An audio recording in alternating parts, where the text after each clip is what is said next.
Bonjour, j'espère que vous allez bien. Nouvel épisode aujourd'hui. Quand tu sais que tout va mal, réponds Amen. C'est une histoire qui date il y a environ une centaine d'années. À l'époque du Ben Ishraï, il y avait deux amis, Elazar et Ménaché.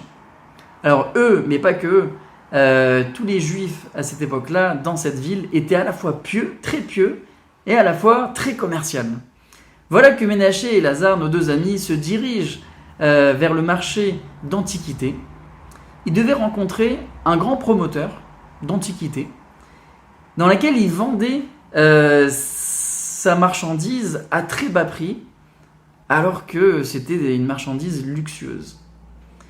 Voilà que en route, en chemin, Ménaché et Elazar, ils vont passer devant une maison qui était jadis une synagogue. Et voilà que 9 fidèles se trouvaient dans cette maison, cherchaient une 10e personne pour compléter Minyan. Un des fidèles aperçoit les deux juifs, donc Ménaché et Elazar. Il sort et lui demande « Excusez-moi, est-ce que vous pouvez compléter Minyan ? Il nous manque une personne, Asiri Kodesh, le 10e, est saint. S'il vous plaît, c'est une grande mitzvah de répondre aussi le Kaddish. Grâce à vous, 9 autres personnes vont pouvoir faire à la fois Mincha et à la fois répondre au Kaddish. » Il lui explique l'importance de cette mitzvah. Et vous avez Ménaché qui va complètement fuir la mitzvah en disant moi je peux pas laisser cette occasion-là avec le promoteur d'antiquité, etc. Surtout qu'il est assez tôt et je pourrais faire Mincha plus tard avec Minyan ou non, mais je pourrais le faire plus tard. Donc moi j'y vais et il s'empresse et il est parti. Voilà que Elazar il a décidé de rester, de prendre cette opportunité, cette mitzvah, et de répondre Amen Yeshemé Rabba et donc au Kaddish et de compléter ce minyan. Il fait Mincha, il sort de la synagogue et il se dirige tout de même vers le marché d'antiquité pour voir ce fameux promoteur. Peut-être qu'il reste des petites choses dans lesquelles il va pouvoir en tirer des bénéfices.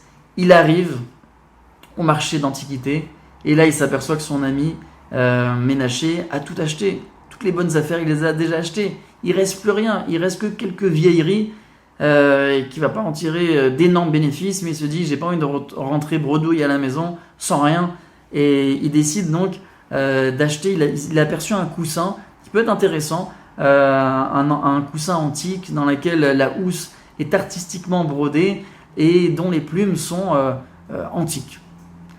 Il décide de l'acheter. Il sait bien sûr, il sait très bien que il va devoir repasser dessus avec sa main d'expertise, d'essayer de remodeler ce coussin, de le rembourrer avec de la plume et de pouvoir donner un état un petit peu plus neuf et bien sûr qui reste toujours dans le thème d'antique et il va essayer de bien sûr redonner un coup de neuf à ce coussin. Il arrive à la maison, tout de suite, voilà, il se met à la tâche, il commence à remodeler ce coussin et voilà que il s'aperçoit que des plumes s'échappent du coussin, des plumes complètement moisies, et il les ramasse et en les ramassant il se dit mais ces plumes ils sont vraiment abîmés, ils sont vraiment moisis, le coussin il est vraiment en très très mauvais état.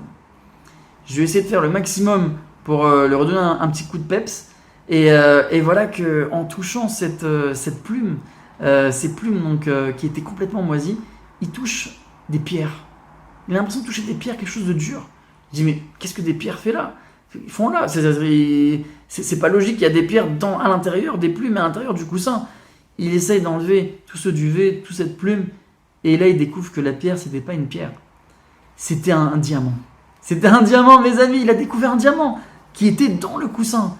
Et là il commence à comprendre que la mitzvah qu'il a fait, il commence à avoir la récompense. Forcément, Hachem, il a béni dans ses projets. Il court tout de suite, il va voir un bijoutier. Le premier bijoutier dans lequel il va rencontrer, c'est un bijoutier juif.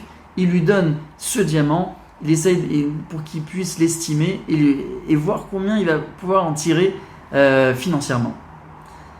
Voilà que le diamantaire, il regarde, il ausculte le diamant, il regarde la couleur, il regarde la clarté, il regarde la forme, le poids, et voilà qu'il lui dit j'estime ce diamant, il vaut, je peux te donner en tout cas 50 pièces d'or. incroyable, mais c'est pas possible. Mais c'est quoi ces aventures de cette journée? Alors, au début, je commence par faire mincha, je vais pas chez le prometteur. Finalement, j'y vais. Je prends la vieillerie qu'il y avait là-bas, et il y a le diamant dedans, et je reviens à la maison avec 50 pièces d'or, mais pendant le chemin, il avait le sourire aux lèvres. C'était une vraie fortune qu'il avait là. Il rentre à la maison tout content, il raconte toutes ses péripéties, toute son aventure à sa famille, mais que sa famille n'était pas aussi enthousiaste que lui. Ils étaient contents qu'il en tire des bénéfices, mais il y avait un petit problème, c'est que il lui informe qu'il aurait pu en tirer le double. Il aurait pu avoir 100 pièces d'or. Et sa famille lui conseille de retourner chez le diamantaire pour lui redemander la différence et le dû qui mérite. 100 pièces d'or, pas 50. C'est pas assez pour la valeur réelle du diamant.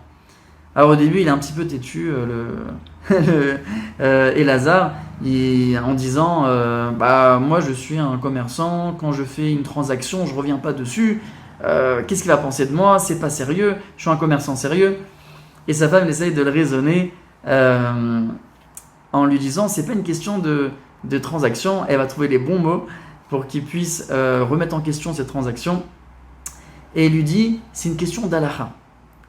Pourquoi? Il lui dit c'est très connu, tout le monde sait que lorsque on vend un objet et qu'on reçoit uniquement donc la somme inférieure d'un cinquième ou plus de la valeur réelle de la marchandise, tu peux annuler la vente.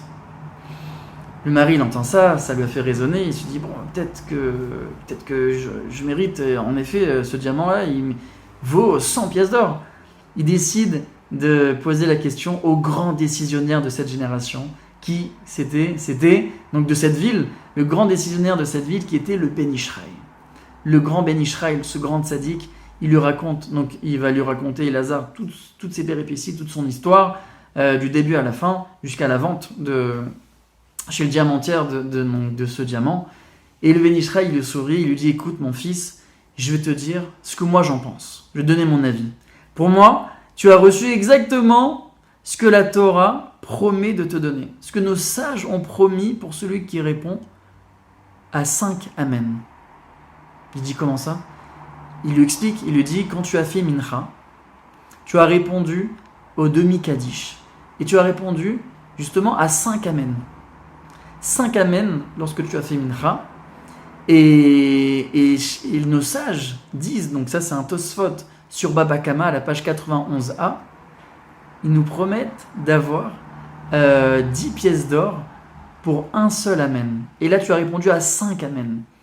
Donc tu as eu le droit à 50 pièces d'or. Mais il lui dit, tu sais que cette mitzvah que tu as fait et le fait de répondre Amen, oui, tu as reçu 50 pièces d'or, ça c'est uniquement l'intérêt de la mitzvah. C'est uniquement la récompense ici dans ce monde, la récompense matérielle. Mais ta récompense éternelle, le capital de ta mitzvah, donc d'avoir répondu Amen lors de ce Kaddish, tu le recevras dans le monde à venir. Et on apprend ici, mes amis, la force d'un seul mot, Amen. Ce mot-là, Amen et Amen Yishemeh Rabba, cette mitzvah-là, elle nous enrichit à la fois spirituellement et de manière immédiate, matériellement, comme ici nous l'avons raconté dans cette histoire. Alors mes amis, voilà, vous aussi, saisissez cette opportunité, si vous avez l'opportunité de répondre Amen. Amen Yishemeh Rabba, cette semaine ou tout au long de l'année, ça va vous enrichir spirituellement et matériellement. À très bientôt pour une nouvelle histoire.